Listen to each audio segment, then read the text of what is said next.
The SARS-CoV-2 virus, commonly known as the coronavirus, is the cause of the current global pandemic. But what exactly is a virus? And why is something so microscopic so dangerous? How does a virus even work? I'm Joe, a researcher at a biomedical institute. I'm Sam, a PhD student studying biochemistry and biophysics. And I'm Maia, a PhD student studying molecular and cell biology.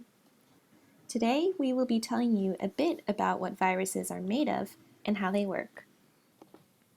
So, something important to know before we even start talking about viruses is that our bodies and all other living things are made out of trillions of tiny little bubbles of molecules called cells. They are what do all of the work of being alive, from breaking down nutrients and taking in oxygen, to making up our muscles and letting us sense the world around us.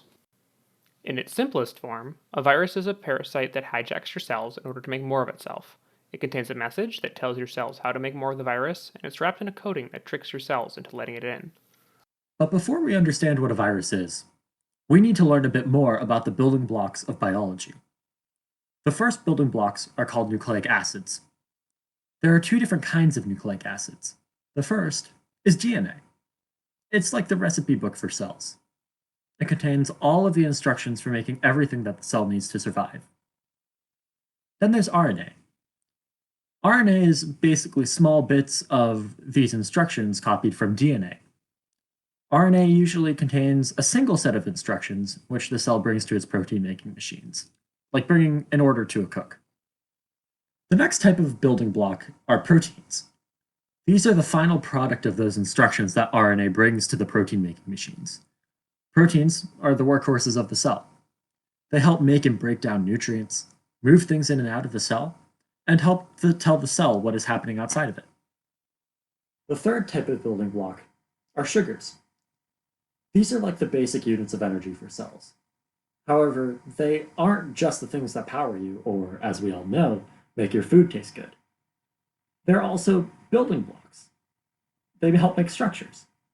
Sometimes these sugars are attached to proteins to protect them from other proteins, like little molecular shields. There's also cellulose, the main part of fiber in plants, which is made of long strings of sugars. The fourth kind of building block are lipids. These are more commonly known as fats or grease. Lipids don't really mix with water well, for example, some kinds of oil and water. And in cells, there are special lipids that help make up the bag or bubble that is the outside of the cell, also known as the cell membrane. Going back to viruses, a virus is a code of protein, and sometimes lipids and sugars, that contains a DNA or an RNA message and the means to sneak that into a cell. It's technically not even alive by many definitions. And the way that these things can make more of themselves, these viruses, using our cells, is because the production of proteins is relatively universal. Viruses can easily make our cells produce their proteins because protein making machinery can't tell the difference between the cell's own RNA messages and a virus's message. Viruses sneak this message in by pretending to be things that already belong on or in a cell. It's a bit like if someone showed up at your door saying, "Hey, pizza delivery," except in the case of a cell, they don't actually know when most messages are coming. So they pretty much accept everything, provided it, identifies itself as something that is similar to what they're looking for. And when these viruses are finally made by a cell, they eventually leave the cell that they're made in to go and infect other cells, which allows the infection to continue. Now that we know what building blocks make up a virus and a bit about how it works, we can understand more about the well-known viruses we've heard of throughout the years and up to today. There are many types of viruses, but they can be grouped into three big categories. The first category is based on a unique way some viruses hijack cells. These are called retroviruses, such as HIV, and their messages can insert themselves directly into a cell's DNA and can be made into proteins at a later time. The next two categories are based on the type of genetic message they contain. And these viruses just have their genetic message stick around only while the infection is happening, unlike a retroviruses. There are DNA viruses, such as HPV, and RNA viruses, such as coronaviruses.